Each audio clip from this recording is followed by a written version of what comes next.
భారత్ మీద మరో పిడుగు వేసేందుకు కుట్ర పన్నింది అగ్రరాజ్యం. మన దేశం మీద భారీగా సుంకాలు విధించాలని అమెరికా అధ్యక్షుడు డొనాల్డ్ ట్రంప్ చేసిన ప్రతిపాదనకు G7 దేశాలు అంగీకరించినట్టు తెలిసింది. రష్యన్ చమురును కొనుగోలు చేస్తున్న భారత్, చైనాలపై G7 దేశాల మీద ఒత్తిడి తెచ్చింది అమెరికా. ఉక్రెయిన్పై శాంతి పునరుద్ధరణకు రష్యాపై ఒత్తిడి తేవటమే సరైన మార్గమని అంటోంది. మరోవైపు భారత్పై 50% సుంకం విధించడం అంత తేలికైన విషయం కాదని చెప్పుకొచ్చారు డొనాల్డ్ ట్రంప్. ఈ కారణంగానే భారత్, అమెరికా మధ్య విభేదాలు వచ్చాయని తెలిపారు. అయినా తాను ఈ చర్య తీసుకోక తప్పలేదని సమర్థించుకుంటున్నారు.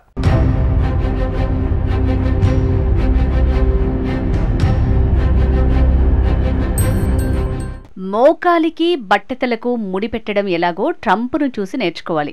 ఉక్రెయిన్ మీద రష్యా చేస్తున్న యుద్ధానికి భారత్ మీద సుంకాలకు లంకెపెట్టిన అమెరికా అధ్యక్షుడు ఇతర దేశాల మీద కూడా ఒత్తిడి తెస్తున్నారు.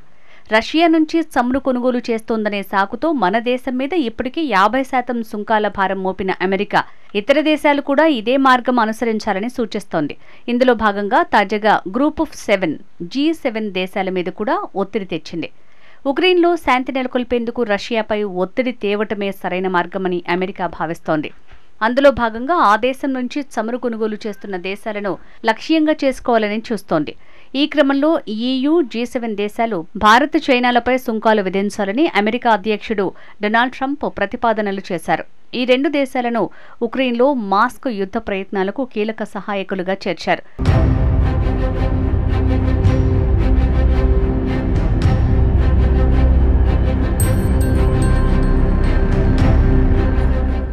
G7లో Canada, France, Germany, Italy, Japan, United Kingdom, America భాగస్వాములుగా ఉన్నాయి. G7 ఆర్థిక మంత్రులతో జరిగిన ఫోన్ సంభాషణలో US ట్రెజరీ కార్యదర్శి స్కాట్ బెసెంట్, వాణిజ్య ప్రతినిధి జామిసన్ గ్రీర్లు వాషింగ్టన్ సుంకాల నిర్ణయాలకు అనుగుణంగా మెలగాలని ఒత్తిడి చేశారు. రష్యా ఇంధన ఆదాయాలను తగ్గించడం అనే ఏకీకృత విధానం ద్వారా మాత్రమే యుద్ధానికి ముగింపు పలకగలమని వారు తెలిపారు. ఉక్రెయిన్ యుద్ధం ముగించడానికి నిజంగా కట్టుబడి ఉంటే రష్యాపై ఒత్తిడి తెచ్చేందుకు ముందుకు రావాలని బెసెంట్ పిలుపునిచ్చారు. ఇందుకోసం మాస్కో నుంచి చమురు కొనుగోలు చేస్తున్న భారత్, చైనాలపై సుంకాలు విధించాలంటూ ట్రంప్ చేసిన ప్రతిపాదనల్ని గుర్తు చేశారు.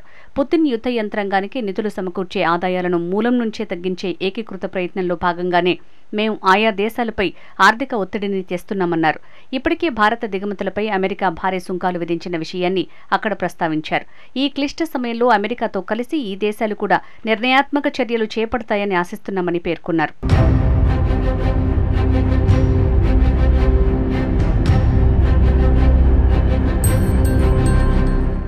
అమెరికా ప్రతిపాదనలకు G7 దేశాలు సానుకూలంగా స్పందించినట్లు చెప్తున్నారు. యుద్ధం ముగింపునకు కట్టుబడి ఉన్నామంటూ అమెరికాకు హామీ ఇచ్చారు. భారత్, చైనాలపై సుంకాలు విధించేందుకు ఆయా దేశాలు అంగీకరించినట్టు సమాచారం. ఉక్రెయిన్ యుద్ధం ముగింపునకు తామంతా కట్టుబడి ఉన్నామని G7 దేశాల సభ్యులు తీర్మానం చేశారు. రష్యాపై ఒత్తిడి తెచ్చేందుకు ఇంతకుముందు యూరోపియన్ యూనియన్ దేశాల ముందు కూడా ట్రంప్ ఇలాంటి ప్రతిపాదనలే చేశారు. అయితే ఈ విషయంలో EU దేశాల్లో భిన్నాభిప్రాయాలు వ్యక్తమయ్యాయి. దీంతో అది సాధ్యపడలేదు. ఇవే ప్రతిపాదనల్ని ఆయన మళ్లీ G7 దేశాల ముందు పెట్టడం గమనార్హం. భారత్పై సుంకాల పెంపునకు సంబంధించి ఇప్పటివరకు G7 దేశాల నుంచి అధికారిక సమాచారం లేదు. ఒకవేళ ఆయా దేశాలు కూడా సుంకాల పెంపునకు సిద్ధపడితే భారత్కు మరింత సంక్లిష్ట పరిస్థితులు తప్పవు.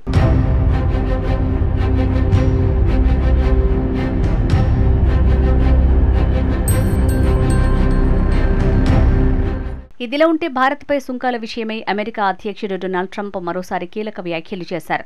భారత్పై 50% సుంకం విధించడం అంత తేలికైన విషయం కాదని చెప్పుకొచ్చారు. ఈ అతిపెద్ద చర్య కారణంగానే భారత్, అమెరికా మధ్య విభేదాలు వచ్చాయని తెలిపారు. దీంతో ఆయన వ్యాఖ్యలపై కొత్త చర్చ ప్రారంభమైంది. భారత్పై సుంకాలను తగ్గిస్తారా అని పలువురు అభిప్రాయపడ్డారు. అయితే ఇప్పుడు G7 దేశాలను కూడా కలుపుకొనిపోయారు ట్రంప్. అమెరికా అధ్యక్షుడు ట్రంప్ తాజాగా ఓ ఇంటర్వ్యూలో మాట్లాడుతూ రష్యాకు భారత్ అతిపెద్ద చమురు వినియోగదారు. రెండు దేశాల మధ్య ఎంతో మిత్రత్వం ఉంది. రష్యాపై చర్య తీసుకునేందుకు భారత్తో విభేదానికి మేం సిద్ధమయ్యాం. రష్యా నుంచి చమురు కొంటున్నారు అనే కారణంతోనే భారత్పై నేను 50% సుంకం విధించాను. అది చాలా పెద్ద చర్య. దీంతో భారత్తో విభేదాలొచ్చాయి. అయినా నేను ఆ చర్య తీసుకున్నాను. ఇలాంటి ఎన్నో పనులు చేశాను. కేవలం ఇది మాకు మాత్రమే సమస్య కాదు, యూరోప్కి సైతం ఇది ప్రధాన సమస్య అని చెప్పుకొచ్చారు. అధ్యక్షుడు డొనాల్డ్ ట్రంప్ ఇప్పటికే భారత దిగుమతులపై సుంకాలను అదనంగా 25% మేర పెంచారు. మాస్కోతో న్యూఢిల్లీ చమురు వాణిజ్యాన్ని అడ్డుకునే పేరిట సుంకాలను 50% తీసుకొచ్చారు. ఈ చర్య అమెరికా భారత్ సంబంధాలను, సంక్లిష్టమైన వాణిజ్య చర్చలను దెబ్బతీసింది. ఒకవైపు భారత్కు మిత్రుడిని ప్రధాని మోడీ తన స్నేహితుడని చెప్తూనే చేయాల్సిన పనులన్నీ నిశ్శబ్దంగా కానిచ్చేస్తున్నారు ట్రంప్. సుంకాలతో పాటు భారత్తో సంబంధాల విషయంలో విభిన్న ప్రకటనలు చేస్తూ ఇరు దేశాలను అయోమయానికి గురి చేస్తున్నారు. ఆయన నోట ఎప్పుడు ఏ మాట వస్తుందో తెలియటం లేదు. మరోవైపు అమెరికా అధ్యక్షుడు ట్రంప్ నవంబర్ మాసంలో భారత్లో నిర్వహించనున్న క్వాడ్ సదస్సుకు హాజరవుతారని భారత్లో కొత్తగా నియమితుడైన అమెరికా రాయబారి సెర్గియో గోర్ స్పష్టం చేశారు.